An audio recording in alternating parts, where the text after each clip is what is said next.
Welcome to the Inside Track on Real Estate. I'm Ken Dekker. And I'm Ryan Dekker. So he's a little chip off the old block, I guess. And today we're going to talk about green initiatives. Interesting thing about green initiatives, and you've done a little bit of research, so we'll be hearing some neat things. For the most part, I've found that green initiatives aren't all that green. Okay, explain. Well, sometimes, like, for instance, hybrid cars. The carbon footprint of building the batteries and disposing of the batteries after they're no good may have a bigger carbon footprint than even burning the fuel to run a non-hybrid car. Now, they're more efficient. They cost less to drive, but they cost more to buy. And then, so that kind of thing is what I mean. Like ethanol. Ethanol takes more energy to make it than it produces, but it's a clean energy. So people think, oh, it's awesome. So that's what I'm talking about. And I love the green initiatives because it's all about protecting the environment, reutilizing things. And I think today we're going to be able to break through some of that. Some of my negativity? Well, not your negativity in general, but the negativity of, is green really green? I think we're starting to hit a point in the green initiative where it is becoming greener to go that route than not. Okay. So, for example, most of you probably didn't know this, but the first car was actually an electric car. Really? Yeah. And so people are like, what happened? Thomas Edison make it? I have no idea. I just know that the electric car was one of the first vehicles, and then it got scrapped because it wasn't any good. It wasn't green. That's why we went to combustion. But what's happening now is with the technology and the advancements, we're going to be moving back to that. Yeah. Like I've seen some really sweet looking electric cars now. Yeah. Yeah. I think there's even a saltwater powered car and stuff coming out. Salt water? Yeah. Very cool stuff. I'll have to move to the ocean. Because there isn't a lot of salt water here. There's a lot around here. And so in particular, there's two things I really want to cover. Okay. And so the first one, if you're listening, is earth ships. And if you've never heard of an earth ship, we're going to go into detail. Earth ships. Earth ships. My goodness. I know. And the second one is solar panels, where they're going, where they've come from. Now, solar panels is something that I really like. Okay. Why do you like them? Well, because I was going to say they're very green. Some of them are green, but most of them are a blue kind of color. Yeah. But I like them because you build them once, you put them in place. The sun's going to shine every day as long as the Lord says for it to shine. Mm-hmm. And so... And if it doesn't shine, we got more problems than electricity. Yeah, the world's toast. And so we're getting power from that. You get power whether, even if it's cloudy, because there's still some solar rays come through the clouds. It's continuous power. You can, well, not at night, but it's continuous power. During the day, you can store it in batteries. You can utilize it. I just really like it. And usually solar panels, you can put them on areas where, flat roofs of commercial buildings. You can have what they call solar farms. As long as that land's not good farming land, I'm cool with building solar farms. Now, 99% of people won't put solar panels on their roof. Why do you think that is? Because the concern is going to leak or devalue their house. Okay, and why would it devalue it? Well, because I tell them that. That's good. I believe it's because they're ugly. They're not what's normal. It's not what you see in residential. So it's, and if you have it on your house, I'm not trying to insult your house. Just that's the general norm why people won't put it on there. And yet, if it became the norm, well, here's what's coming out, which I haven't told you yet. There's actually in the last year in Ontario, there is now solar panel shingles. Solar panel shingles. Mm-hmm. So instead of having to put this on top of your shingles in the big bars or whatever you normally install, it actually is installed during the shingle process, and it's the same profile as the shingle, and it's put on or with, the shingles, so you're not having to shingle it twice. It's part of the shingling process. Cool. And I was looking into the cost for that. And what's happened in the solar panel industry is it used to be very, very expensive to do solar. And in the last, I don't know, 10 years or whatever it is now, it's gotten a lot cheaper. And I expect for it to continue to do that. And are they getting more efficient too? They're getting more efficient. They're getting less expensive. And so as that happens, it makes more sense to move towards it. And so if a regular roof would cost you about $8,000 to do one of the higher end roofs, it's going to cost you about $38,000. So an extra $30,000 to do the solar. That's a lot. So it's still a lot. And will those panels last longer than a 20-year regular guaranteed shingle? warranty. Okay. So if it breaks in the first 20, they'll replace it. Okay. And how much electrical money or power could you? With a system like that, they're saying it'll provide you about 80% of your needs, so not quite your total. And so within 10 years or so, it'll pay itself off, and then the next 10 years will be profit, about 30 grand or so. So we'll pay $30,000 off in 10 years? That's what they've estimated. And again, this depends on where your house is located, what direction, the pitch of your roof, what kind of build. Are you two-story? There are lots of trees. So snow can affect that. Snow can affect that. Now I'm looking into that because often they provide a lot of heat, which melts the snow, and then you actually get more usage in the winter because you're getting the reflection from the snow and the clouds bouncing sun all around, which can create more energy, not less. Really?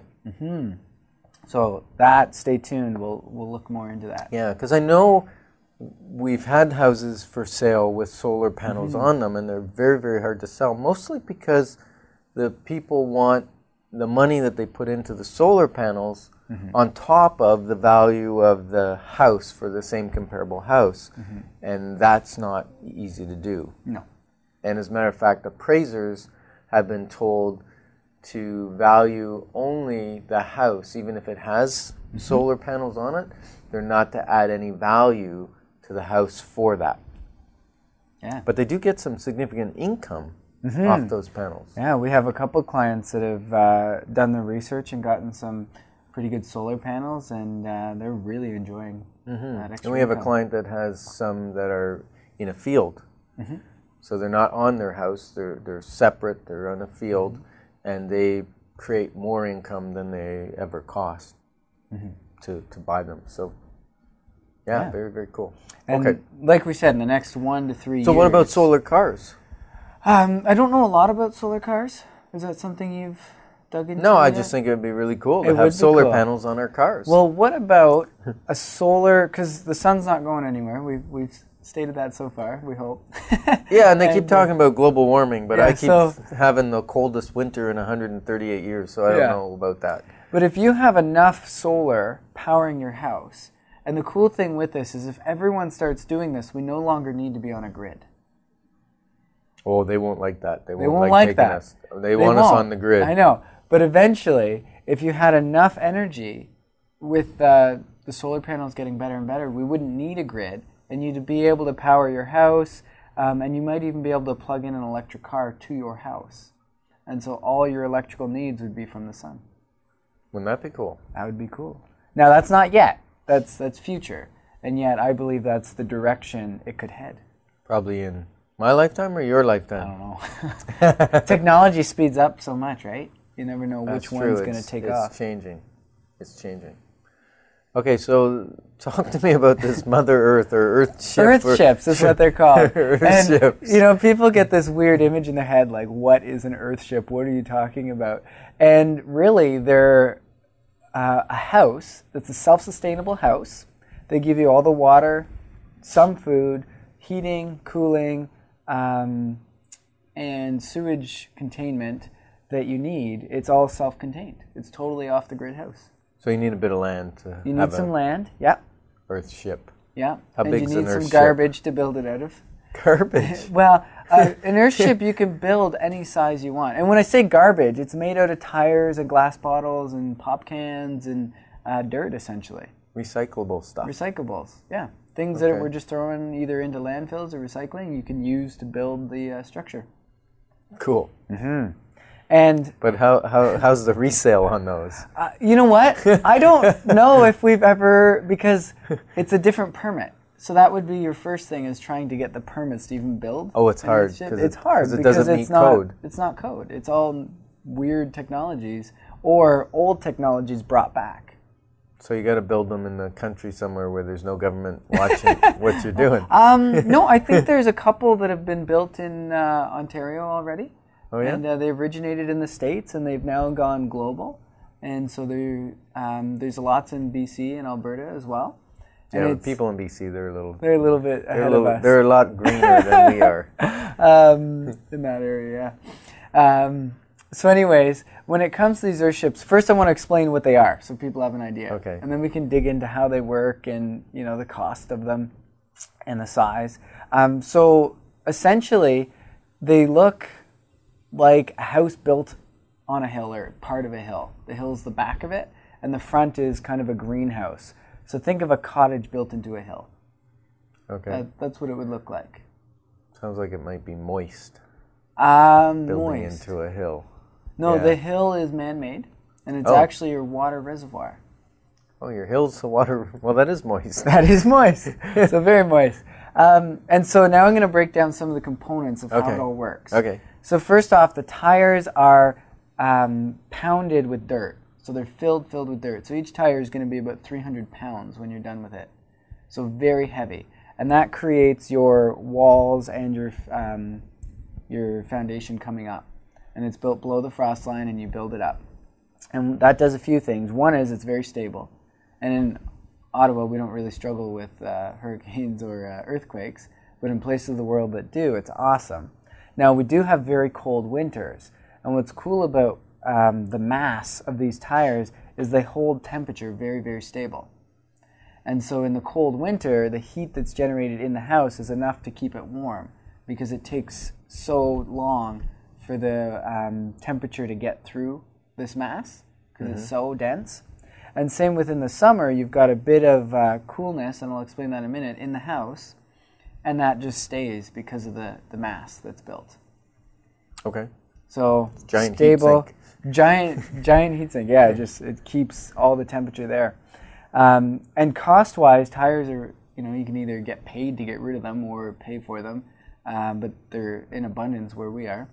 Mm-hmm. And so pretty easy to get your hands on. Any particular size you need? I don't know. You'd need to do some research if you're going to build one, a lot of research. Okay. And you can do some YouTubing too if you're interested in learning more about these. And the thing that costs the most money is going to be the construction, because it's very labor intensive. Mm-hmm. Now, there is a community that if you post it, I'm building an airship, does anyone want to learn how? People will actually come and help you work for free because they want to learn this process. So build it and they will come. Build it and they will come to help, yeah. Nice. Now, if you're having to pay for it, it's going to be roughly the cost of a conventional home. So you're not going to have a lot of savings if you're paying someone to do it. If you're doing it, then you could have some significant savings. And the nice thing is, because it's self-contained, you could build it in the middle of nowhere where land's really cheap, off the grid, and you'd be okay. And you can build it like with or without permits. Get permits. Get permits. I'm not going there. Get permits. Okay, so if you're just joining us, you're listening to the Inside Track on Real Estate with the Dekker Team. I'm Ken Dekker, and today we're speaking with Ryan Dekker, my son, and he's discussing some green initiatives that are out there, some off-the-grid kind of fun, not normal things and that are becoming more widespread. Like when I say Earthship now, a couple people know what I'm talking about, whereas a year or two ago, no one knew what I was talking about. Right. So it's starting to shift and change, which is the big builders still aren't going to build you an Earthship. No, you have to build it yourself. Yeah, or move somewhere else that they're already doing it. Okay. There is a couple subdivisions in the States that are purely Earthships. Really? Mm-hmm. They've been building them since the 70s. So do you call that the mothership, or what do you call that? What do you call that subdivision? I have no idea. That's bad. Anyway, so they've had a lot of trouble over the years with permits, and they've kind of done the groundwork for everyone else. And the houses that were built in the 70s with this technology are still around today, still functioning great, which is pretty neat. Okay. So talk about some of the systems that they use. Yeah, so rainwater, we used to capture that and use it. And so in this technology, they have a reservoir that catches the rainwater. Okay. And then like a cistern. A cistern, yeah. And that is used in a couple of ways. One, it's used to pull the air through below it, and that will bring the cool temperature in the summer, because you're able to bring the air through the water, which is much cooler, and cool your home without having an AC or some kind of unit. Okay. And then that water is used for your showers, washing your hands, brushing your teeth, drinking water, and after that, it goes to gray water. And when it goes, it becomes gray water because you're using it for those. And then it goes through a greenhouse in the front of your house, and you could plant anything here you want because it's a tropical environment. So you could have bananas, pineapples, orange tree, apple tree, doesn't matter. You can plant a lot of things. And so the water is being filtered through this process and cleaned as it goes through the soil, and the plants soak up a lot of the nutrients. And then that water gets stored in a big tank. And that tank is then pumped into your toilet to be used for your black water. Okay. So you're able to use the rainwater 3 times. So gray, plants, and then black.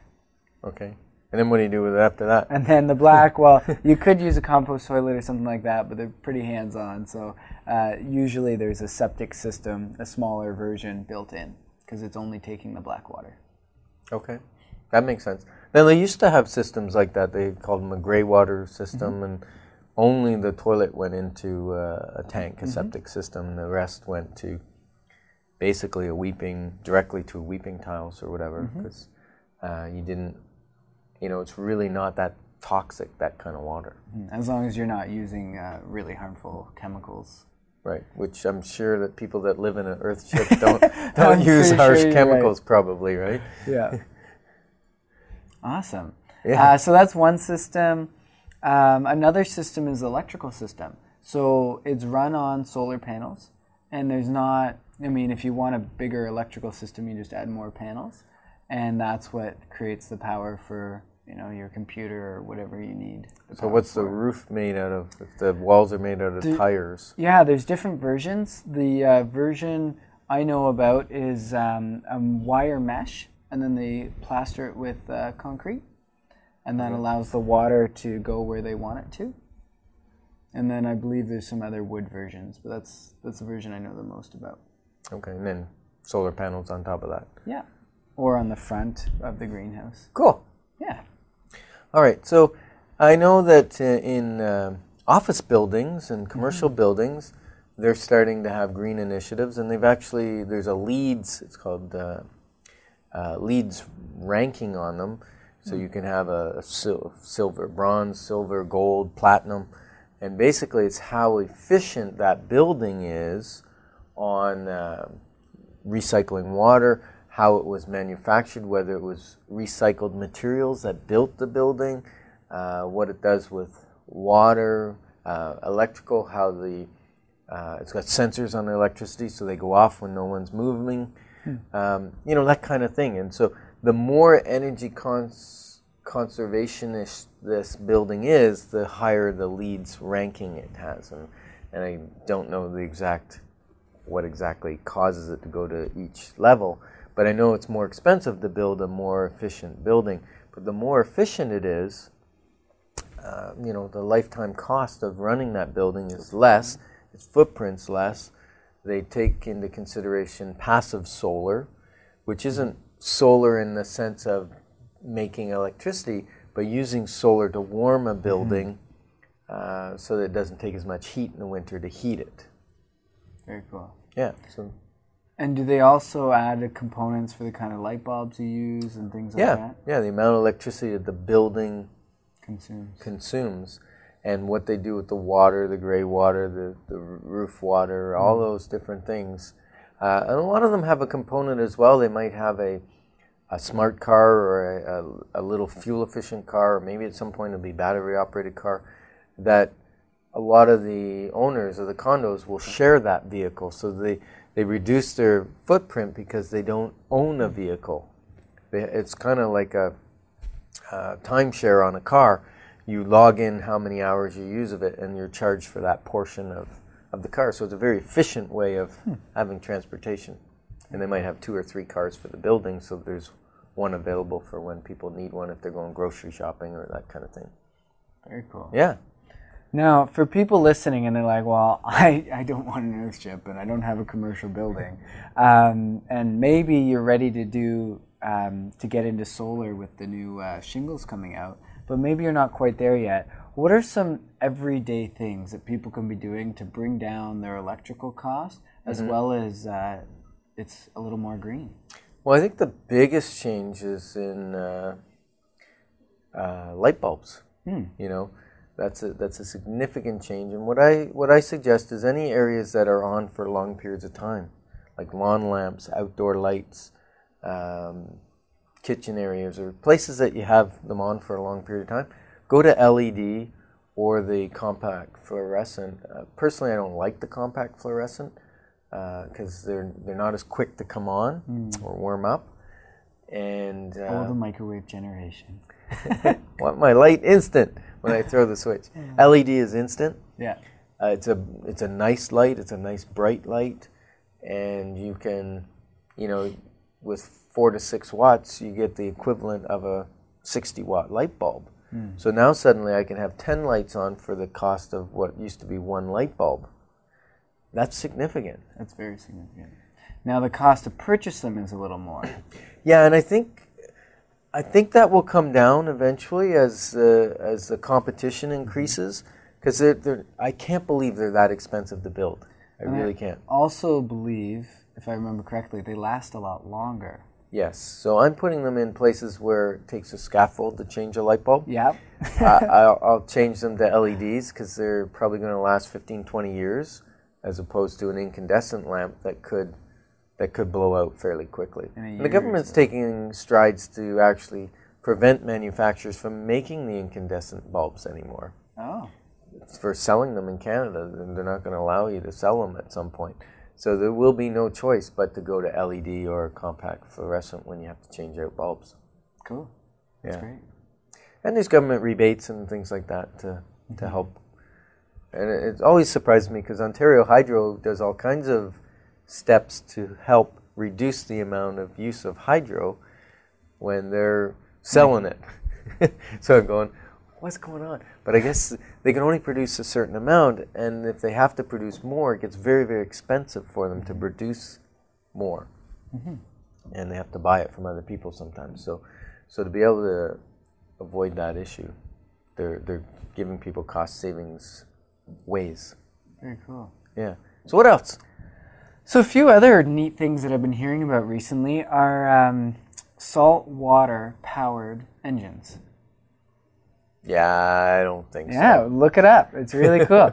And so there's a few different things I've researched, and one is they were using radio waves to basically make fire come out of salt water. And another one, they were breaking down and turning it into fuel. And they were able to fly a little airplane, remote control airplane, it's not a big one, with the fuel. So they're in the beginning stages of becoming, in my opinion, useful. But as time goes on, they may be able to do something real cool with that. I mean, why couldn't we have a saltwater-powered boat? I mean, it's in the water already. Pretty useful, if you ask me. Never run out of fuel. Well, they thought of that when they built a sailboat, right? Yeah, that's fair. Fair enough. What about wind turbines? You hear about those, and there's some real controversy over those. So a few things. One is they do harm a lot of birds. And you still have to be on the grid. So although it's a renewable resource, it's always having to go, and it creates a lot of noise. Oh yeah, they can create noise. Yeah, and they're whizzing through the air. Okay, so is it from them spinning, or is it from like bearings going and as they wear out or that kind of thing? Are you aware of which one it is? I think it's both. Okay. Yeah, I think it's both. So the people don't want to live near a wind turbine farm or whatever, but they don't seem to mind living beside a solar panel farm. Yeah. I mean, it's pretty cool with the light bouncing off of it. Why not? I feel like you're in a movie or something. And then some of the other things that I've been hearing about are solar-powered stoves, which are becoming more useful either when camping or when traveling, or not traveling, but in other parts of the world where they can't get power readily. Yeah, I guess it's kind of concentrating the sun, sort of like what we used to do with a little magnifying glass, right? Yeah, you could as burn a piece of glass or burn a leaf, or try to set a fire when you're a little kid, goodness. Children, don't try this at home without your parents.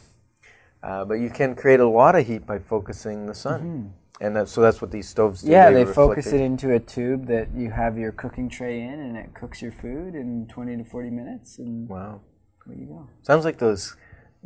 I saw a book once that was how to cook meals on your engine while you're driving. Did you try it? No, I didn't. Okay. But it sounded pretty cool. Like you could wrap up your baked potatoes and everything. You put them on your manifolds and you drive your car, and it would tell you how long it would take, till you could stop and have lunch. Awesome. So today we've been talking about some green initiatives, some things that are out, some things that we hope are going to come out, and some of the things you can be doing to take advantage of it. Yeah. So we want to talk about a nice little property in Carleton Place, actually. This is a commercial section. It would be great for a professional office. And it's a rental. A rental, yeah. So if you're in Carleton Place and you're looking for, somewhere for an office or a studio or lawyers, it's beautiful. It's high ceilings, really well maintained, lots of lights, lots of windows. And there's varying sizes of space. Okay, so we can do as little as, a little over 500 square feet. We can do a little over 1,100 square feet, or we can combine them and do 2,100 square feet. And rent on that's not too bad, right? Yeah. $1,500 a month for 1,100 square foot. And so that, even if maybe they have an accounting firm or something and they're in Ottawa and they want to take their little accounting firm to the country. It's a great place. It's a great place to have an employee or two working out of. Keep the costs down because it's less cost to have them housed there. There's a bit of parking out front and to the side of the building. So if you're interested in some commercial leasing space, give us a call, 613-860-4663. We'd be glad to help you. And if you want to talk about Earth ships, check in with Ryan. Or solar panels. Or solar panels. And if you know stuff that I don't know, I'd love to hear from you. It would be awesome to chat. Yeah, so the number again, 613-860-4663. And if you want just to buy a plain old simple house, somewhere to raise your kids or, to retire in or whatever, we can handle that too. Just give us a call, 613-860-4663. We're glad you joined us. Bye for now.